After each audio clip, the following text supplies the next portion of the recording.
like to demonstrate a new product that I purchased from 3D Lock Sport.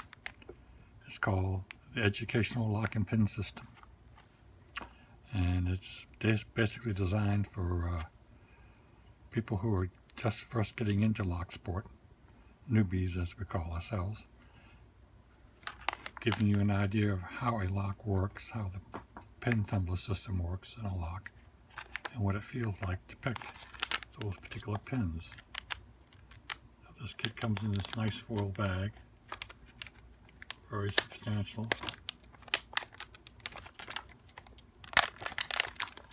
Thick. Contains different pins and contains the locking mechanism right here. And the shape of it resembles this kick cylinder. The shape of it, very similar. Now the components we have here are 5. It's the outer lock, the spring, the driver pin, the key pin, and the cylinder.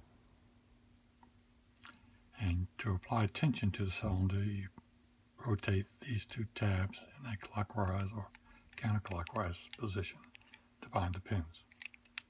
And to disassemble this or reassemble it, it's very simple. Take the driver pin, move it up with your finger, hold it up. The spring's strong, so you have to hold it pretty well. Rotate and pull out the core. You can take out the key pin, and you can take out the driver pin and the spring, and there you have all the components. To reassemble it, you just do the reverse. Place the spring in, the driver pin, hold the pin, take the key pin, put it in there, drop the cylinder in, rotate, and then you have it assembled. And this is the basic setup of a pin tumbler lock. It has a key pin, a driver pin, and a spring. And in order to pick this, you would apply tension to the core by sticking a tension wrench in here and rotating it clockwise. So you do that by putting tension on these 2 tabs to give tension to bind the driver pin there. Then you would take your pick and you push up on the key pin until it reaches the shear line. When it does that, it will set the pin, and you can feel that the pin is set because there's no resistance to the key pin.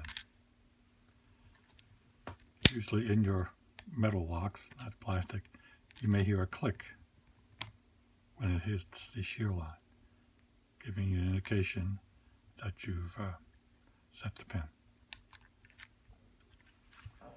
Now let's try this using a spool. Take the pins out of here.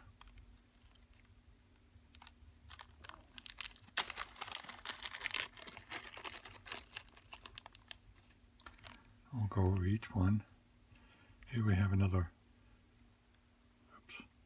key pin. You can see it's longer than the other one is. We have a spool. We have a serrated pin. We have a mushroom. We have a T-pin. And we have 2 wafers used for master key system. Now we'll put the spool in first. Goes up into the chamber. Hold it with your finger. Drop in the core. And there we have the setup for the spool. Now let's just use the same principle. You apply tension to the core. We'll do that by turning this clockwise. You'll see that the core moves back and forth. And it feels like it's sloppy. Now that's either an indication that you have a security pin in here, or that the tolerances for the optical lock is fairly poor. So to pick this, you apply tension, then you use your pick, push up on the key pin.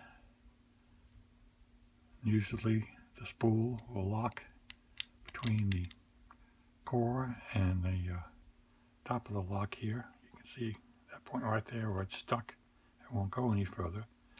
So in order to drive the spool up into the chamber, you have to release tension on the core, which causes a counter rotation, see there, while pushing up on the key pin till it clears the shear line, and then you can rotate the core.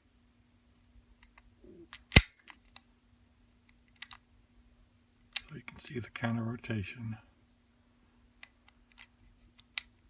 like it's stuck.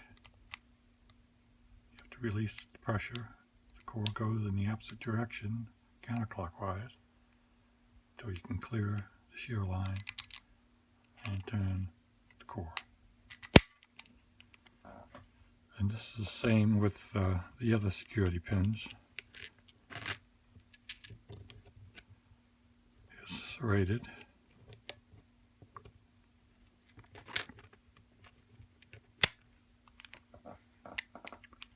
Now the serrated is a solid pin, so it doesn't have the slop in it that the spool or the mushroom has in it. So it picks similarly to a regular standard pin system. So you take your tension till it binds, push up on the key pin. You'll hear and feel with your pick clicks, and they're the sound that the grooves make, or the serrations make, when they hit the side of the lock here, going up into the chamber. And you think you might have picked it, but you haven't, because you heard a click. So you might, if it doesn't rotate, then you need to apply more pressure till you hear another click. Depending upon how many serrations there are on there, is how many you hear before it reaches the shear line, and you can rotate it.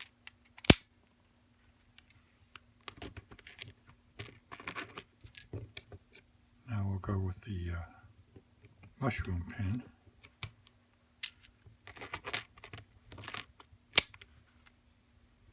And you can see here it has slop like the spool did. It goes back and forth as well. Applying tension again in the clockwise direction, pushing the key pin up. You'll see that the lip of the mushroom gets caught right at the shear line. Can't go any further. You have to release tension on the core, and the core will, as you're pushing up on the key pin, release tension, and the core will counter rotate until the bottom of the mushroom clears the shear line, and you can rotate it.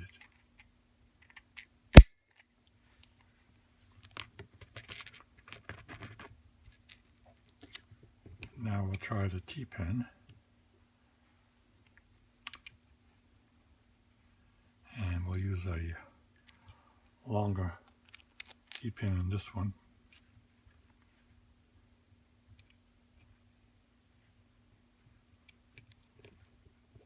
Put the T-pin up in the chamber. Down again.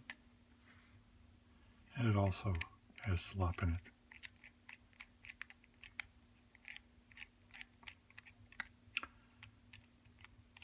Apply tension, push the key pin up. You'll see that the key pin gets caught with the lock body right there as well. you need to release tension on the cylinder until you can clear the key pin clears and able to push the lock up, the T-pin up rather, and clearing the shear line. And you can change the orientation of the key pin going this way as well. And the last thing we'll have here will be the wafer locks. Wafer for the master lock. Let's see here. Maybe we'll do it this way. Now use a shorter pin. Put the wafers in.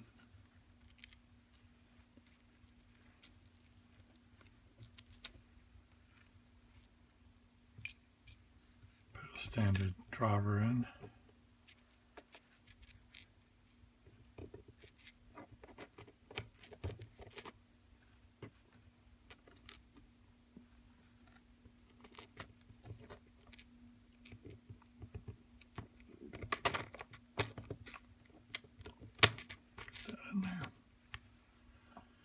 There we go. This is set up for now a master keying system where you have your driver pin, 1 or 2 wafers, and your key pin.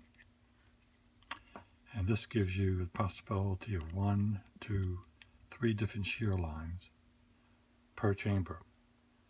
And you have, of course, 5 chambers or 6 chambers in here with anywhere from no wafers, from 1 to 2 wafers in it, and giving you the opportunity to have multiple keys that will open up the lock.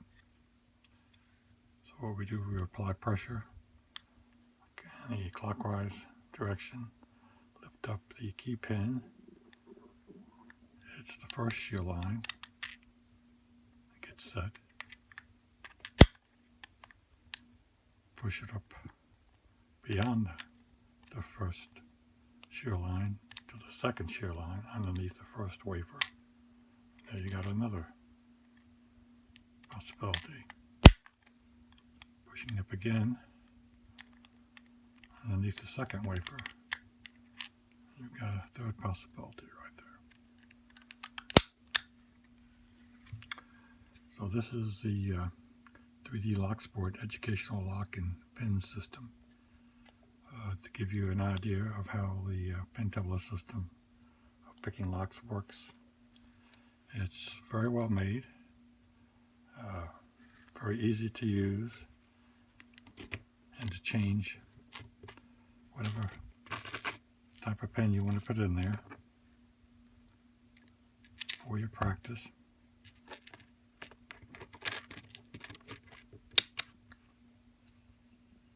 And I find it just fun doing this.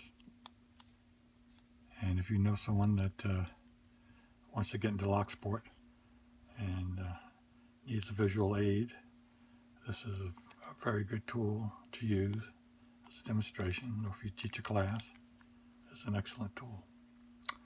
And I highly recommend it. It's a well-made system, very fun, and I hope you enjoyed this little tutorial, and I'll see you next time.